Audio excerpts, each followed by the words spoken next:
హరీష్ రావు గారు కేసీఆర్ గారు తయారు చేసిన ఒక సైనికుడు. కేసీఆర్ గారికి ఈరోజు కాదు, పార్టీ ఆవిర్భావం ముందు నుంచి మరి ఒక రక్షణ కవచంలాగా అండగా నిలబడ్డ నాయకుడు. ఆయన మీద ఈ పుకార్లు ఎప్పటి నుంచో వస్తూనే ఉన్నాయి. ఆయన చెప్తానే ఉన్నాడు పాపం. ఆయన ఒకసారి కాదు, ఇప్పటికీ కొన్ని వందల సార్లు చెప్పాడు, నా క్యారెక్టరు ఇంపార్టెంట్, నేను నీలాగా కాదు రేవంత్ రెడ్డి, నువ్వు 4 పార్టీలు మారినోడివి, నువ్వు మాట్లాడితే ఎట్లన్నాయా అని చెప్పి కూడా చెప్పాడు. ఇక ఆయన ఇంకెన్నిసార్లు చెప్పిస్తారు పాపం హరీష్ రావు గారితో. కాబట్టి శీల పరీక్షలు పెట్టాల్సింది ఎవరికన్నా ఉంటే ఈ దేశంలో, ఈ రాష్ట్రంలో రేవంత్ రెడ్డి గారికి. ఎందుకంటే ఆయనలాగా మాకు లాలూచీపడే అవసరం లేదు, ఆ పరిస్థితి లేదు. రేవంత్ రెడ్డి ఢిల్లీ పోతే ఏం చేస్తాడో నాకు తెలుసు, మీ మీడియా మిత్రులకు కూడా తెలుసు. మీరు సిగ్గుపడుతున్నారు, చెప్తలేరు. పొద్దున కాంగ్రెస్తో ఉంటాడు, రాత్రి బీజేపీతో ఉంటాడు. ఆయన గురించి ఎవరికి తెలియదండి. రాత్రి పోయి బీజేపీలో కాళ్ళు పట్టుకుంటాడు, పొద్దునంతా కాంగ్రెస్తో డ్రామా చేస్తాడు. గాయన కూడా మాట్లాడతాడు హరీష్ రావు గారి గురించి, మా నాయకుల గురించి. కాబట్టి రేవంత్ రెడ్డి గారు పార్టీ మార్పిడి గురించి ఎంత తక్కువ మాట్లాడితే అంత మంచిది, ఆయన ఆరోగ్యానికి ఎంత మంచిది. Yes ma'am.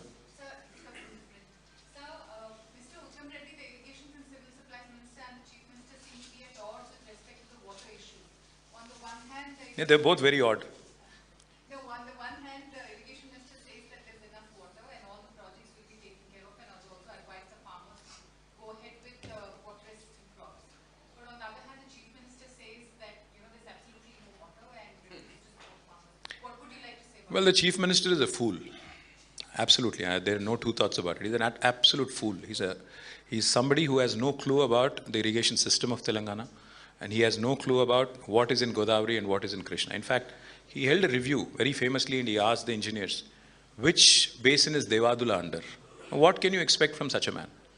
See, today I request all of you, మేమొద్దు, మీరు కావాలంటే 4 కెమెరాలు తీసుకొని మీరు దయచేసి ఇక్కడ నుంచి స్ట్రైట్గా మీరు కన్నెపల్లి పోండి, అరేంజ్మెంట్స్ నేను చేస్తాను. మీరు చూడండి అక్కడ నీళ్ళు ఉన్నాయా లేవా.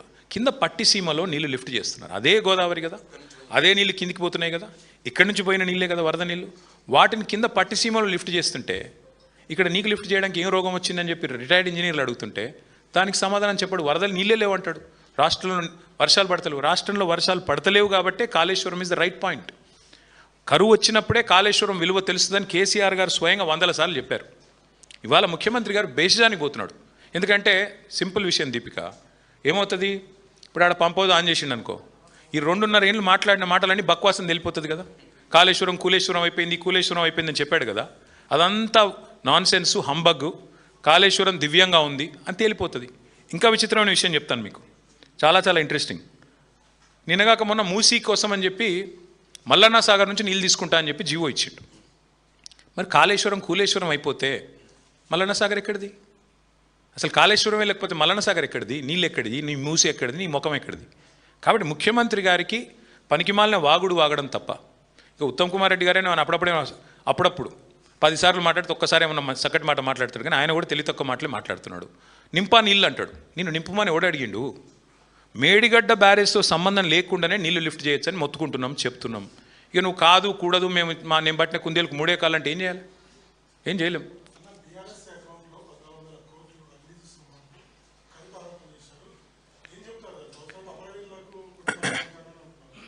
అయితే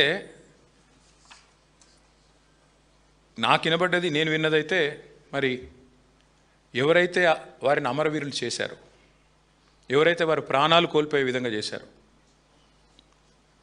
ఏ పార్టీ అయితే ఇవాళ తెలంగాణలో చావులకు కారణమో, ఏ పార్టీ అయితే దశాబ్దాలుగా తెలంగాణని పీడించుకుని తిన్నదో, తెలంగాణ ప్రజలతో వికృత రాజకీయం చేసిందో, ఆ పార్టీ అకౌంట్లో 3,000 కోట్లు ఉన్నాయి. ఉన్నది 77% ఇంకా మరి గోదావరి బేసిన్లో ఉండే ప్రాజెక్టులలో నీళ్లు లేవు. వాస్తవానికి ఏది ప్రాజెక్టులలో నీళ్లు లేవు. వాస్తవం ఏంటి అంటే, ఇది నేను చెప్పడమో ఇంకొకరు చెప్పడమో కాదు, గౌరవనీయులు తెలంగాణ కోసం, తెలంగాణ రాష్ట్రంలో ఇరిగేషన్ రంగంలో మరి దశాబ్దాలుగా పనిచేసిన తెలంగాణ విశ్రాంత ఇంజనీర్లు, రిటైర్డ్ ఇంజనీర్స్ అసోసియేషన్ వాళ్ళు డీటెయిల్డ్గా గౌరవ ముఖ్యమంత్రి గారికి ఒక లెటర్ రాశారు. ఎట్లా ఈ సమస్యను ఎట్లా అధిగమించవచ్చు, రాష్ట్రంలో ఉండే రైతులకు ఎట్లా మేలు చేయవచ్చు అంటూ తెలంగాణ విశ్రాంత ఇంజనీర్ల సంఘం పెద్దలు దీని అధ్యక్షులు శ్యామ్ ప్రసాద్ రెడ్డి గారు, జనరల్ సెక్రటరీ వెంకటేశం గారు, అట్లాగే మదన్ మోహన్ గారు, వారంతా కూడా చాలా వివరంగా రాష్ట్రంలో వర్షాలు ఏంటి, జలాశయాల పరిస్థితి ఏంటి, ప్రభుత్వం ఎట్లా ఇప్పుడున్న ఈ పరిస్థితిని ఎట్లా అధిగమించవచ్చు అంటూ పాపం వాళ్ళు చాలా ఫికర్తోని, చాలా బాధతోని, చాలా ఆర్తితోని వాళ్ళు డీటెయిల్డ్గా లెటర్ రాసి అందులో స్పష్టంగా 2 విషయాలు చెప్పారు. నేను మిగతా అన్ని విషయాల లోపలికి నేను పోను, కేవలం వారు చెప్పిన ఒక 2 ముఖ్యమైన విషయాలు మాత్రం నేను చెప్తాను. అందులో నెంబర్ 1 విషయం వారు చెప్పింది ఏంటి అంటే, మేడిగడ్డ బ్యారేజ్కి అట్లాగే కన్నెపల్లి పంప్ హౌస్కి మధ్యన దాదాపు 14 కిలోమీటర్ల పైచిలకు గ్యాప్ ఉన్నది. గోదావరి నది మీద మేడిగడ్డ బ్యారేజ్ ఎక్కడుందో అట్లాగే మీరు కన్నెపల్లి పంప్ హౌస్ తీసుకుంటే 14.5-15 కిలోమీటర్ల పైన గ్యాప్ ఉన్నది. ఇక్కడ స్పష్టంగా నేను చెప్పేది, ఇది నేను చెప్పడం కాదు, ఇక వాళ్ళు రిటైర్డ్ ఇంజనీర్లు కూడా చెప్తున్నది, నా మాట కాదు. రేవంత్ రెడ్డి గారు దయచేసి అర్థం చేసుకోవాలని కోరుతా ఉన్నా. మేడిగడ్డ బ్యారేజీలు మేడిగడ్డ బ్యారేజీలు మూయకుండానే యథాతథ స్థితిని కొనసాగిస్తూనే కన్నెపల్లి దగ్గర నదీ ప్రవాహం 93.5 మీటర్లు నమోదైతే మరి వెంటనే కన్నెపల్లి పంప్ హౌజు మోటార్లు ఆన్ చేయవచ్చు. ఇది నేను చెప్తలేను, తెలంగాణ రిటైర్డ్ ఇంజనీర్స్ అసోసియేషన్ వాళ్ళు డీటెయిల్డ్గా అధ్యయనం చేసి వారు చెప్తున్న మాట. ఈరోజు ఈ నిమిషానికి నేను మళ్ళీ తెలుసుకునే చెప్తున్నా, 11 గంటలకు ఇవాళ అక్కడ ప్రవాహం ఎంత ఉంది కన్నెపల్లి దగ్గర అంటే 93.5 మీటర్లకే మీరు అక్కడ పంపులు ఆన్ చేయొచ్చు.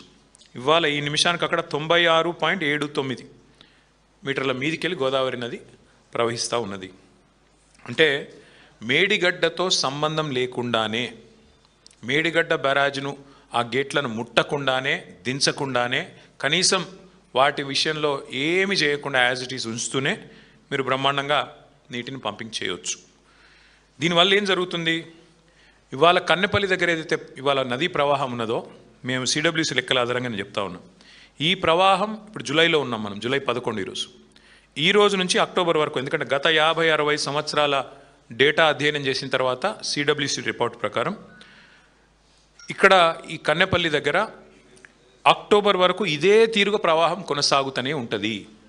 అంటే ఈ రోజు నుంచి అక్టోబర్ అంటే 100 రోజులు. ఈ 100 రోజులు అంచనా వేస్తే రోజుకు 2 టీఎంసీల lifting capacity Kannepalli pump house నుంచి కేసీఆర్ గారి నాయకత్వంలో మేము ఆ రోజు నిర్మాణం చేసినాం. అంటే రోజుకు 2 టీఎంసీలు 100 రోజులు అంటే 200 టీఎంసీలు. 200 టీఎంసీలు కనుక మనం చూసినట్టయితే total storage capacity on Godavari మొత్తం చూస్తే మీరు 418 టీఎంసీ, ఇప్పుడున్న దానిలో 94 టీఎంసీ. అంటే ఇంకొక 100 రోజులు లిఫ్టింగ్ చేస్తే 200 టీఎంసీల నీళ్లు లిఫ్ట్ చేయొచ్చు. దాంతో ఏమవుతుంది, మిడ్ మానేర్ నిండుతుంది, లోవర్ మానేర్ నిండుతుంది, ఎస్ఆర్ఎస్పి నిండుతుంది, మల్లన్న సాగర్ నిండుతుంది, కొండపోచమ్మ సాగర్ నిండుతుంది, అనంతగిరి రిజర్వాయర్ అది నిండుతుంది, మలక్పేట్ రిజర్వాయర్ నిండుతుంది, బస్వాపూర్ రిజర్వాయర్ కూడా నిండుతుంది. మొత్తం ఈ గోదావరి బేసిన్ అంతా సస్యశ్యామలం చేసే అవకాశం ఇవాళ ఈ రాష్ట్ర ప్రభుత్వానికి ఉంది అంటూ నేను, మా మధుసూనాచారి గారో, మా ప్రశాంత్ రెడ్డి గారో, మా రాజయ్య గారో, మా రమణారెడ్డి గారో చెప్పట్లేదు, చెబుతున్నది తెలంగాణ రిటైర్డ్ ఇంజనీర్ల